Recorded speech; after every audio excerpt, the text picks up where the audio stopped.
Good evening, everyone. In this video, I'm going to talk about, for those of us who are followers of Christ, do we have those that we should be doing battle with, or are we in a fight? Are we in a battle? Yes, we are. But our battle is not among each other. Our battle, our warfare is not against flesh and blood, that is, other persons. But what we see out here on YouTube, we see fighting and contention. It doesn't matter what religion a person is. We should not be engaged in warfare amongst one another. Why is that?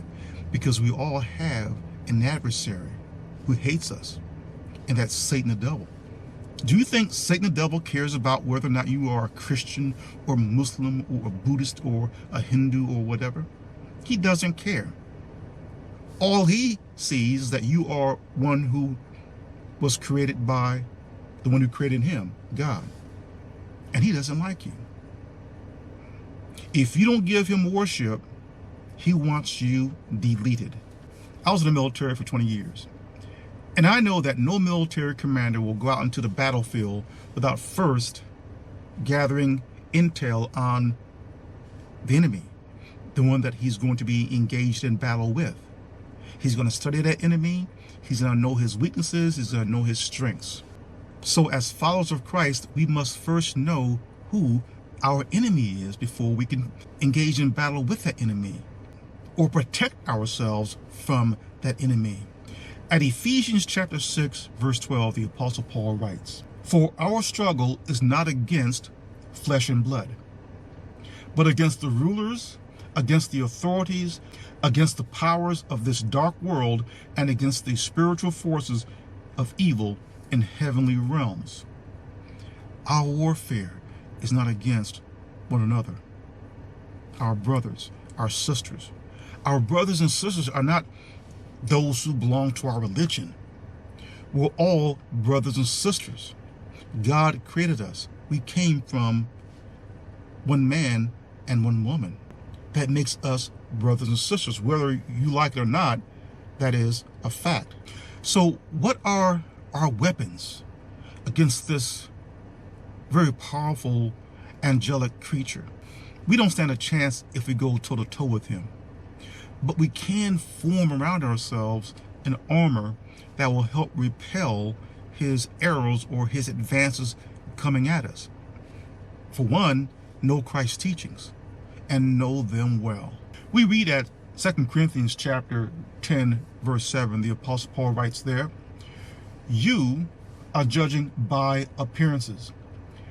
If anyone is confident that they belong to Christ," now I'm speaking to those who believe in this once saved, always saved narrative, the Apostle Paul says this, "If anyone is confident that they belong to Christ, they should consider again that we belong to Christ just as much as they do." And the Apostle Paul mentions here, you are judging by appearances. We can't look at another person based on their skin color, based on how they're dressed, their ethnicity, their nationality, their race, and prejudge that person and say, well, that person is not a believer, or that person is not a follower of Christ. Because if you do that, listen to me, Christians, if you do that, then you're being judgmental and you are judging, as Apostle Paul says here, by appearances. And the Apostle Paul is clear here. If anyone is confident that they belong to Christ, they should consider that we belong to Christ as much as they do. So you never know who a person belongs to. Now, I belong to Christ, but there are persons out here in public, say, when they approach me and they ask me questions and I give them my responses, they could easily conclude for themselves that I don't belong to Christ because I don't believe as they do. I don't belong to that same religious group that they do. Jesus never told me to become a Christian. Jesus never told me to go into something called Christianity either. Men want that. Men want to enslave others, to exercise power and control over other people, and that's why they want people to go into these various religious organizations, so they can control you. I'm not going to be anyone's slave other than Christ. I'll be his slave. I'll be his servant. But I will not, and I refuse to be a servant of Christianity or any religious group or the men and women within them. It's not going to happen. So a person can see me, and based on my response to them, they're going to conclude, oh, well, you're an unbeliever because you don't believe in the Trinity. You don't believe in a rapture. You don't believe in hellfire. You don't believe that Jesus is God. You see, because those are the things that their particular religious organizations teach them. But see, that's okay, because I don't seek the approval of persons. I seek the approval of my Creator, God. Too many persons out there worry about what others think about them. It takes hard labor to get that mentality out of one's head. What you want is God's approval. That's all that matters. What men and women think of you is irrelevant. Walk with God rather than walking with men. You see, the God of this world, that's Satan the devil, has created a distraction.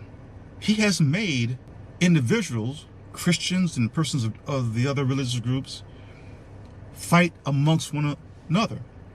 Flesh and blood fighting against flesh and blood, that's a distraction. And what that does, that takes the focus off of him as the enemy. Watch YouTube. It's crazy out there. YouTube has become a wild, wild west. We have persons of religion, Christians, engaging in heated debates, fighting and talking about one another in some of the most disparaging ways. Satan is behind that. That's a distraction. If he can get you to look at others as being the enemy because they're teaching something different than what you're teaching, that's the distraction. It takes the focus off of the adversary, Satan and devil. So those who are followers of Christ, keep your focus on who the true adversary is, and it is not flesh and blood. It is Satan and devil. And if you know Christ's teachings, let me back up. If you don't know Christ's teachings, first, go into a closet someplace, go into a private place, or recede into your mind and ask the Father to reveal the truth to you. This is very important. Once the truth has been revealed to you, you'll come to know that the truth is Christ himself. All wisdom and knowledge and understanding is tied up in Christ himself. Know his teachings and know them well. And once you've done that, then you'll be armed with repelling all the advances and arrows of Satan the devil. You'll have a shield about you, an invisible spiritual shield. And he will see him coming. And he will see others coming as well. This is R. Jerome Harris. Thank you for listening.